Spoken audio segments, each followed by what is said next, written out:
नमस्कार दोस्तों, आज मैं आनंद कुमार आप लोगों के लिए केमिस्ट्री के एक अद्भुत टॉपिक आवर्त सारणी लेकर आया हूं। यूं तो आवर्त सारणी बहुत बड़ी चैप्टर है, विशाल है, सारा केमिस्ट्री इसी पर टिका हुआ है। लेकिन आज जो हम लोग इसकी जानकारी ले रहे हैं वो एक अद्भुत ही है और कम समय में बेहतरीन प्रदर्शन देगा आपको। आशा ही नहीं, उम्मीद करता हूं कि आपको यह टॉपिक पसंद आएगी। वीडियो देखने से पहले मेरे चैनल को सब्सक्राइब कर लीजिए और बेल आइकन को दबा दीजिए ताकि अगला वीडियो आने का संकेत मिलते रहे। अब आते हैं हम लोग अपने आवर्त सारणी पर। दोस्तों, आवर्त सारणी क्यों बनाया गया? क्योंकि आज जो हम लोग रासायनिक जितने भी समीकरण सूत्र जो भी देख रहे हैं, कम्युनिकेशन, ये सब किसका देन है? आवर्त सारणी का। आवर्त सारणी है क्या? तो दोस्तों, आवर्त सारणी वर्ग और आवर्तों का एक समूह है और ये वर्ग और आवर्त सेल और सबसेल से मिलकर बने हैं। अर्थात सेल और सबसेल वर्ग और आवर्त में बांटे और वर्ग और आवर्त मिलकर 118 तत्वों को अलग अलग रूप में और गुण में बांटे। इस तरह से क्वेश्चन डालेगा, आखिर पहला व्यक्ति कौन था जो इसकी परिकल्पना तैयार किया था? तो दोस्तों, बहुत सारा क्वेश्चन निकलेगा आवर्त सारणी पर कि आवर्त सारणी की परिकल्पना किसने तैयार किया, आवर्त सारणी का त्रियक नियम किसने दिया, आवर्त सारणी का अष्टक नियम किसने दिया, आवर्त सारणी को बनाने का प्रथम प्रयास किसने किया, वर्तमान में जो आवर्त सारणी हम लोग देखते हैं वो किस व्यक्ति का देन है, या मोस्ले और मेंडलीव की आवर्त सारणी में क्या अंतर है, उसके अलावा वर्ग और आवर्त में भी क्या अंतर है। उसके अलावा बहुत तरह के क्वेश्चंस आपके एग्जाम में पूछे जाते होंगे।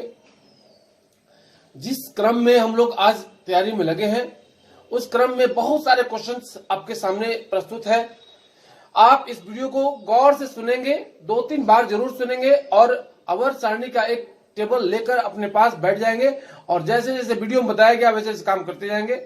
आवर्त सारणी को समझने के बाद आपका मैक्सिमम क्वेश्चन धड़ाधड़ पकड़ाने लगा एग्जाम में। निश्चित रूप से हर कंपटीशन में इससे क्वेश्चन आते ही हैं।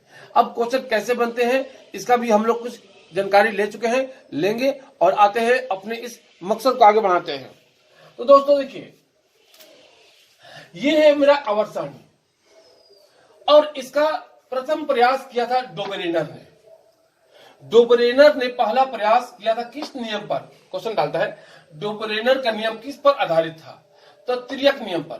3 तत्वों को एक साथ रखकर उन्होंने सजाने का काम किया था और डोबेरेनर का प्रयास किया गया था त्रियक नियम पर। लेकिन आवर्त सारणी की परिकल्पना किसने तैयार की थी? तो आवर्त सारणी की परिकल्पना तैयार किए थे प्राउट ने। प्राउट महोदय ने इसकी एक रूपरेखा तैयार किया था। फिर आवर्त सारणी का अष्टक नियम किसने दिया था? न्यूलैंड ने।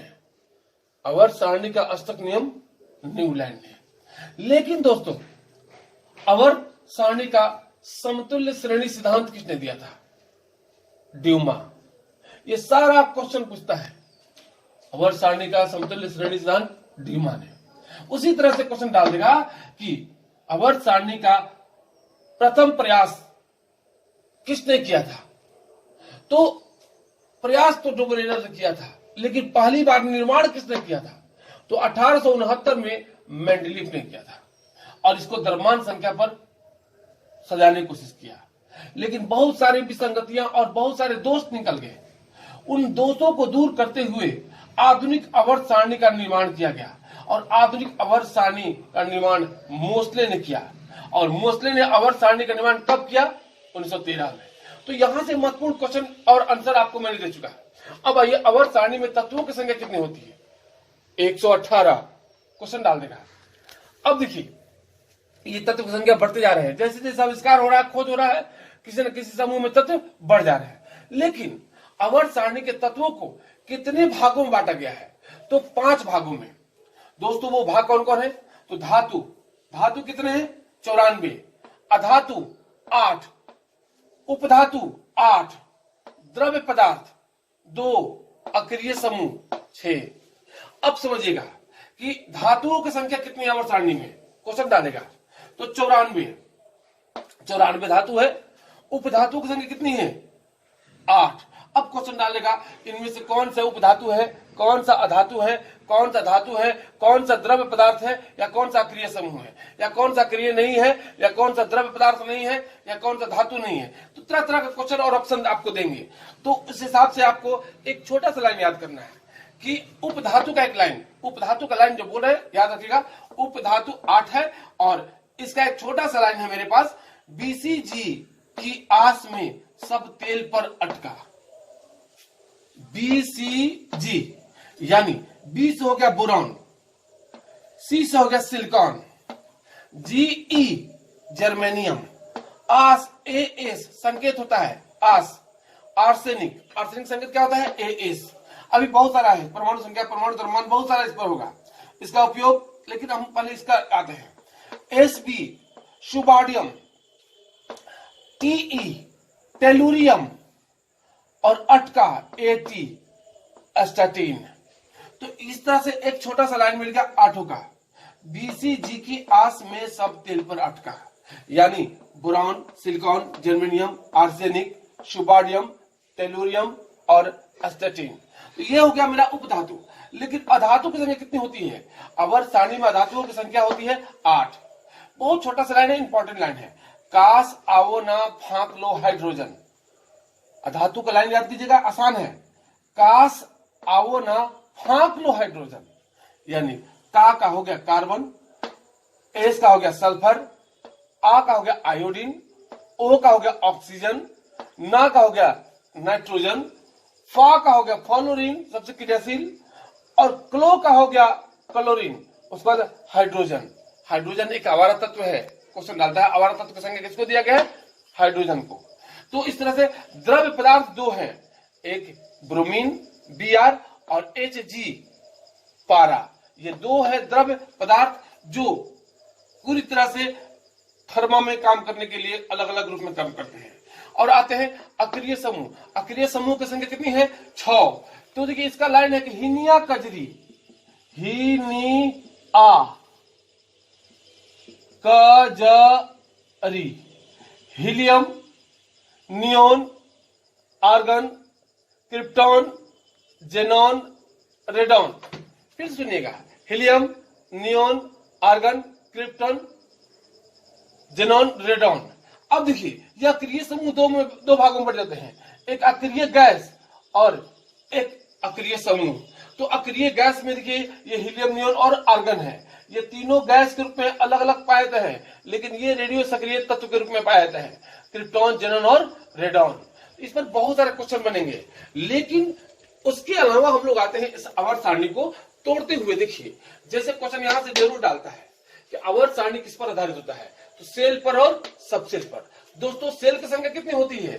7 और सबसेल की संख्या कितनी होती है?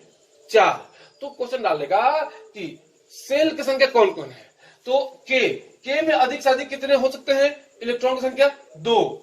फिर इसमें 8, एम में कितने? 18, इसमें 32, ओ में 50, इसमें 72 और इसमें 98। तो इस तरह से जो है ना हमारा क्वेश्चन डालता है कि सेल के में अधिक से अधिक कितने इलेक्ट्रॉन रहते हैं? 2। एल में अधिक से अधिक कितने हो सकते हैं? 8। एम में कितने होते हैं? 18। एन में कितने होते हैं? 32। ओ में 50। इसी तरह से आपको 72 और 98 तक कराता है। यानी सेल की संख्या कितनी है? 7। कौन कौन है? के, एल, एम, एन, ओ, पी। अब देखिए सेल के बाद मेरा आता है सबसेल, जो बहुत इंपॉर्टेंट भूमिका निभाता है आवर्त सारणी में। इसी पर पूरी वर्गों को सजाकर रख दिया गया है और इस पर भी बहुत सारा कहानी बनेगा, खजाना बनेगा।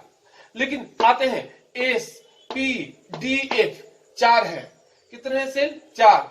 एस में कितने? अधिक से अधिक 2, पी में 6, डी में 10, एफ में 14। इलेक्ट्रॉनिक विन्यास जब निकालते हैं तो इसकी बहुत ही नितांत आवश्यकता पड़ती है। जैसे हम निकालते हैं सोडियम का, कि सोडियम का इलेक्ट्रॉनिक विन्यास क्या होता है, तो सोडियम का परमाणु संख्या होती है 11। अब उसी तरह से 1s2, 2s2, 2p6 से अब देखिए 6 2 8 2 10 और फिर यहां पर sp1 होता है 2p1। तो इस तरह से जो है ना यहाँ 6 2 8 2 10 1 11। तो इसी तरह से इलेक्ट्रॉनिक विन्यास जो निकालते हैं उस पर हम लोग काम करते हुए निकलेंगे। तो आते हैं यहां पर भी, देखिए सेल सब सेल निकल गया।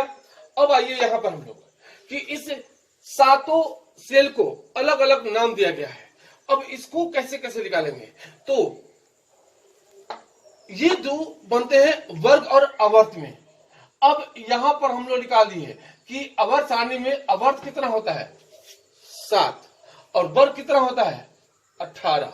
तो अब ये सातों आवर्त का क्या क्या नाम दिया गया है, तो आवर्त 1 को कहा गया है क्षारीय धातु, आवर्त 2 को कहा गया है क्षारीय मृदा तत्व, और 3 में रखा जाता है निकोजन समूह को, 4 को चेलकोजन क्वेश्चन पूछता है, 6 को हेलोजन समूह, और 7 को सिक्का धातु समूह, 8 को उड़नशील गैस या अक्रिय समूह। तो इस तरह से ये हम निकाल लेते हैं। उसी तरह से वर्गों को हम लोग निकालते हुए चलते हैं, तो देखते हैं कि एस में 1a और 2a को रखा जाता है, उसी तरह से पी में 7b और 8b को रखा जाता है, फिर डी और एफ है, तो एफ में 2 को लेंथेनाइड और एक्टेनाइड होता है। तो इस तरह से एक आवर्त सारणी का एक छोटा सा रूपरेखा हमने जो तैयार किया। इसके बाद जस्ट अगला वीडियो जो है ना आवर्त सारणी 2 के नाम से हम देंगे, जिसमें कैसे आवर्त सारणी को खुद से बनाकर और तत्वों को सजाना सीखेंगे। बस इंतजार कीजिए कि मेरा आवर्त सारणी 2 वीडियो आए और उस वीडियो में आवर्त सारणी